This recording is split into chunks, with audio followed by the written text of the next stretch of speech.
Welcome to Spectrum News at 10. I am Emedion James, coming to you live from Uyo.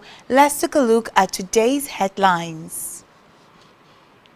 President Tinubu approves $3.8 billion investment in carbon markets to boost sustainable infrastructure. JAMB to begin 2026 UTME direct entry form sale. Set registration examination date. Plus, Trump backs Iranian protesters, hints at intervention. We'll bring you details of the stories and more in just a moment. Please stay tuned.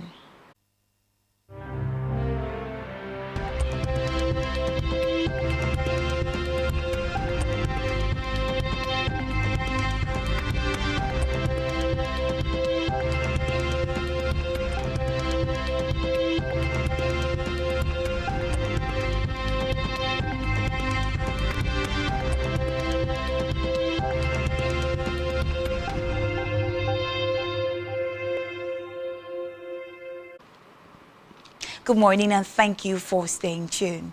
First in the news this morning is that in a bid to make climate action a core part of its renewed help agenda and position Nigeria as an active player in the global climate economy, President Bola Tinubu has approved over $3.8 billion worth of investment in the carbon market.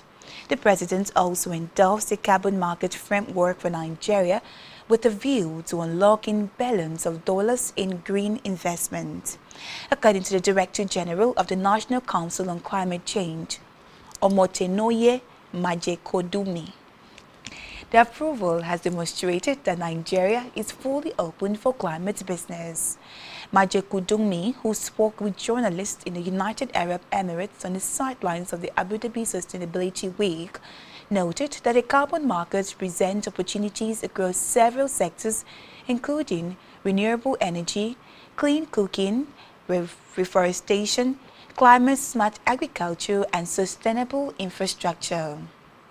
She added that the approval provides a clear regulatory and institutional framework for carbon trading in Nigeria, enabling both local and international investors to develop and finance climate-friendly projects while earning carbon credit. Meanwhile, President Bola Tinubu has announced that Nigeria will co-host Investopia with the United Arab Emirates in Lagos in February. Now, this is part of renewed effort to attract global investment and accelerate sustainability investment inflows into the country. The president made the announcement at the 2026 Abu Dhabi Sustainability Week, where Nigeria also concluded a comprehensive economic partnership agreement with the UAE to deepen bilateral trade and cooperation across key growth sectors. On the sidelines of the summit, President Tinubu and Mohammed bin Al Nahyan, President of the United Arab Emirates, witnessed the signing of the CEPA alongside Nigeria's Minister of Industry, Trade and Investment, Dr. Jumoke Odunwale. and the UAE Minister of Foreign Affairs and Minister in charge of Talent Attraction and Retention, Dr. Thani bin Ahmed Al Ziyodi. Describing the agreement as historic and strategic, President Tinubu said CEPA would expand cooperation between both countries in renewable energy, infrastructure, logistics, digital trade, aviation, agriculture, and climate-smart infrastructure while creating enduring opportunities for their people. In the same vein, the federal government has said it is relying on green finance to drive its energy transition, with President Bola Tinubu unveiling plans for a $2 billion climate fund.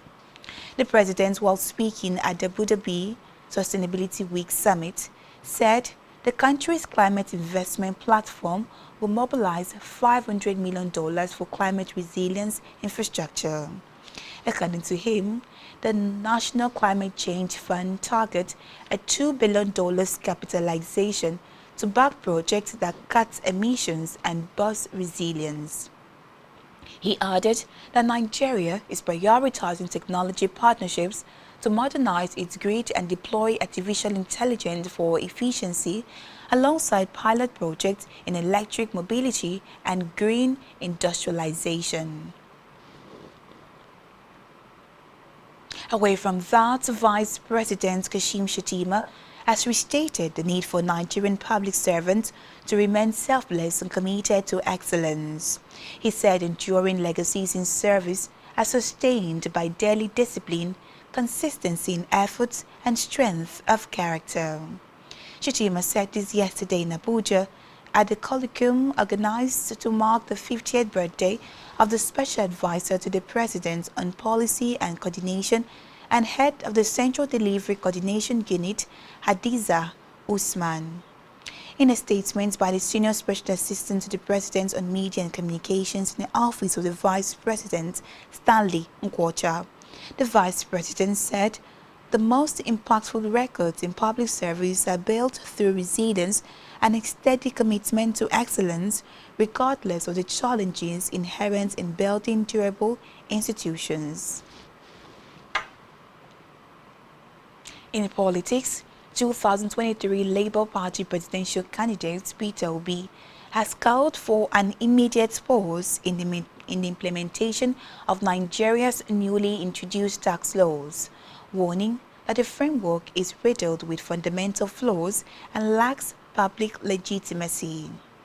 In a statement posted on his X account, Obi said the controversial tax regime had been fundamentally altered and now contains serious defects that undermine its credibility and enforceability. He cited a recent review by global accounting firm KPMG, which reportedly identified 31 critical problem areas in the tax laws, ranging from drafting errors to policy contradictions and administrative gaps.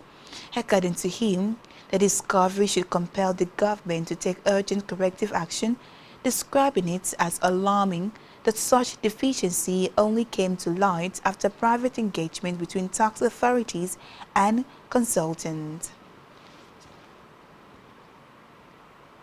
In education, the Joint Admissions and Matriculation Board has announced the commencement of the sale of application documents for the 2026 Unified Tertiary Matriculation Examination and direct entry admissions for the 2026/2027 academic session. This was made known in a release signed by the Registrar, Professor Isaac Oluyede, and shared on the board's official X handle, stating that eligibility is tied to age, noting that only candidates who will not be less than 16 years old by 30th September 2026 are generally eligible to apply or be considered. It, however, made provisions for underage candidates under strict conditions. The board further disclosed that e-pin vending for UTME begins on Monday, 19 January 2026 and ends on Thursday, 26 February 2026, while registration closes on Saturday, 28 February 2026, and for direct entry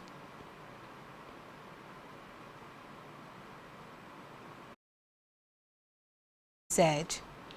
They also added that the sale of 2026 direct entry application document and e-pin vending would commence from Monday, 2nd March 2026 and end by Saturday, 25th April 2026 and would only be at the board, state and zonal offices.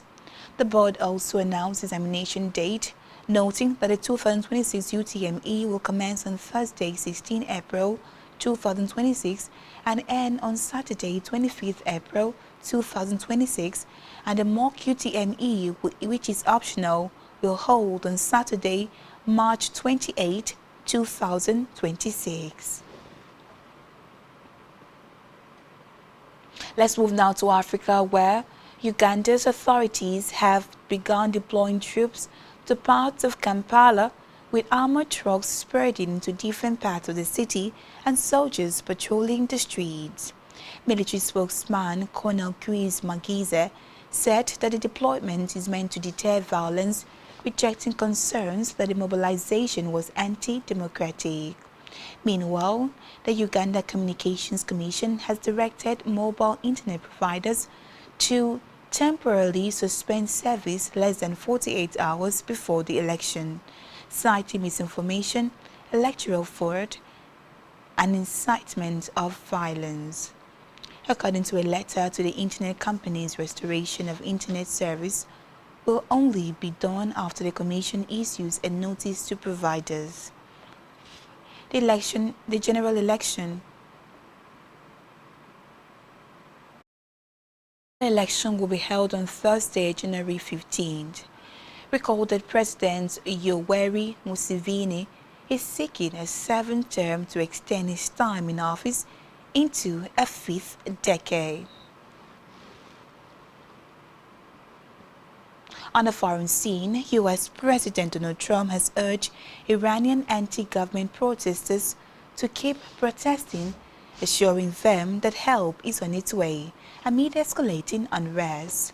Speaking from the White House, President Trump did not specify the nature or timing of the promised help. However, he has recently floated the possibility of U.S. intervention as his national security team is expected to meet today to consider available options. So on the foreign scene, at least 22 people have reportedly been killed after a construction crane fell on top of a moving train carriage. According to official records, the train, which was carrying at least 195 people, had been traveling from Bangkok to a province in northeastern Thailand. Reports say at least 80 people were wounded from the collision, with a 1-year-old being the youngest injured. The governor of the State Railway of Thailand has been called to thoroughly and comprehensively investigate the cause of the accident.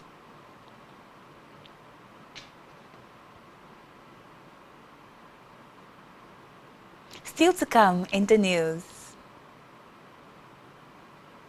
Super Eagles to face Morocco in 2025 AFCON semi-final today.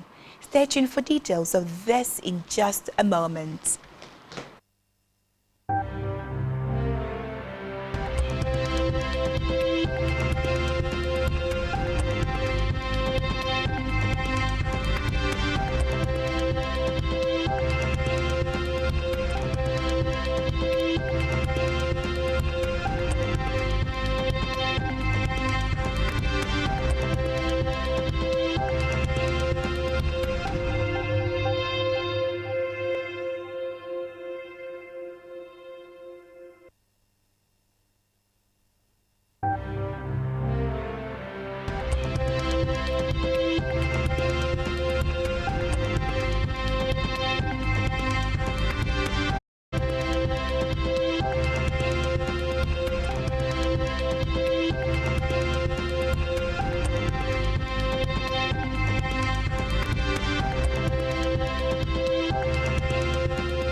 Many thanks for staying tuned. Let's go over to the rest of today's stories.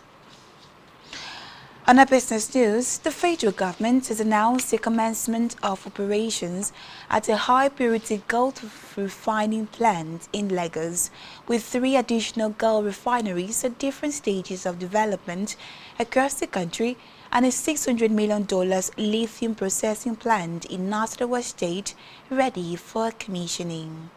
The Minister of Solid Minerals Development, Dele Alake, disclosed this yesterday, saying the project marked tangible outcomes of the government's value addition policy in the mining sector and were repositioning Nigeria as Africa's leading mineral hub and a strategic global partner in critical minerals for the green energy transition. Alake spoke during a meeting with the Saudi Arabian Minister of Industry and Mineral Resources, Ibrahim Al-Korafi, held ahead of the Future Minerals Forum in Riyadh, Saudi Arabia.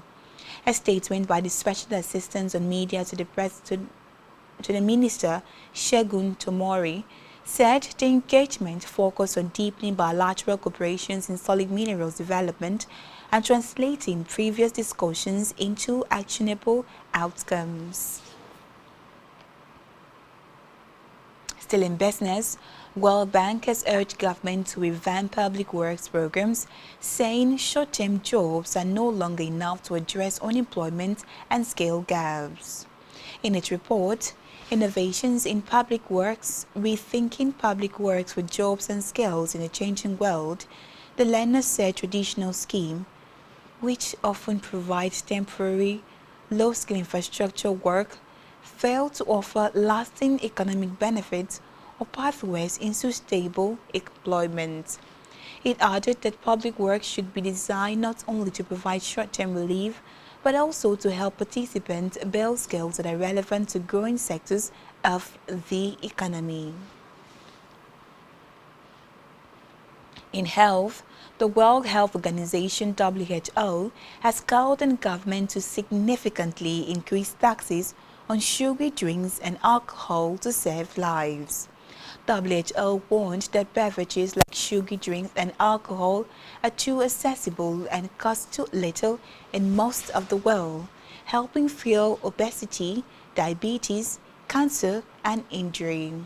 It added that soda or carbonated canned drinks, high sugar products such as 100% fruit juices, sweetened milk drinks, and ready-to-drink coffees and teas escaped taxation.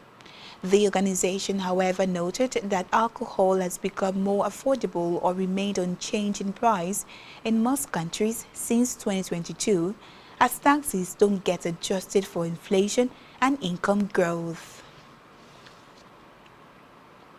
Still in health, the Nigerian Association of Resident Doctors (NARD) has hailed President Bola Tinubu for his intervention in resolving the ongoing standoff with the federal government over members' welfare and the state of health sector infrastructure.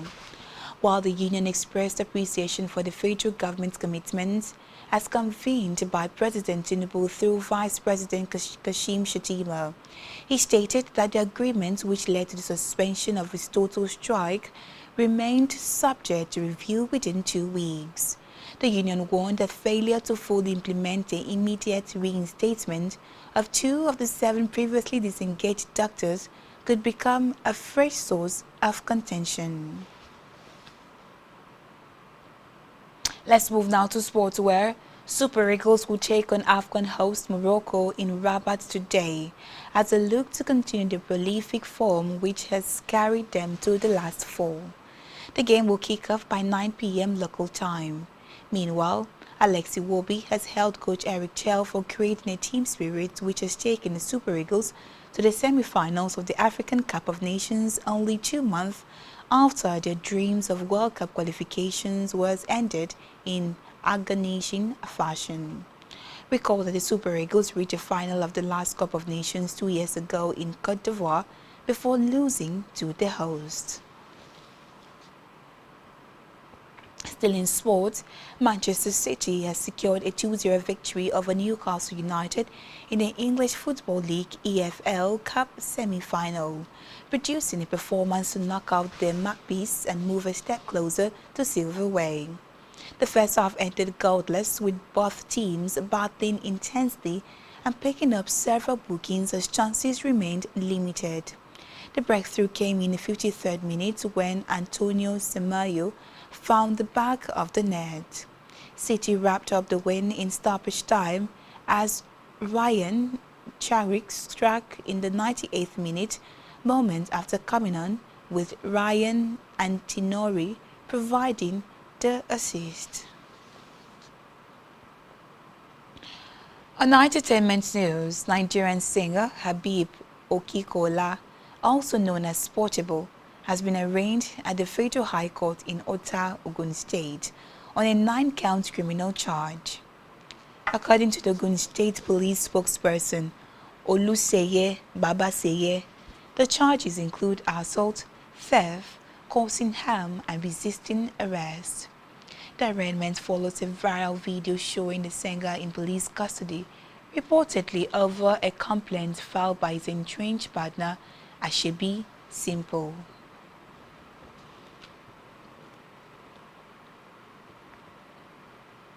And that's all we have for you at this time. To ensure to follow us on social media, subscribe to our YouTube channel, all of which you can find on our website at spectrumtvlive.ng. You have been watching Spectrum News at 10. Do enjoy the rest of your day, and thank you for watching.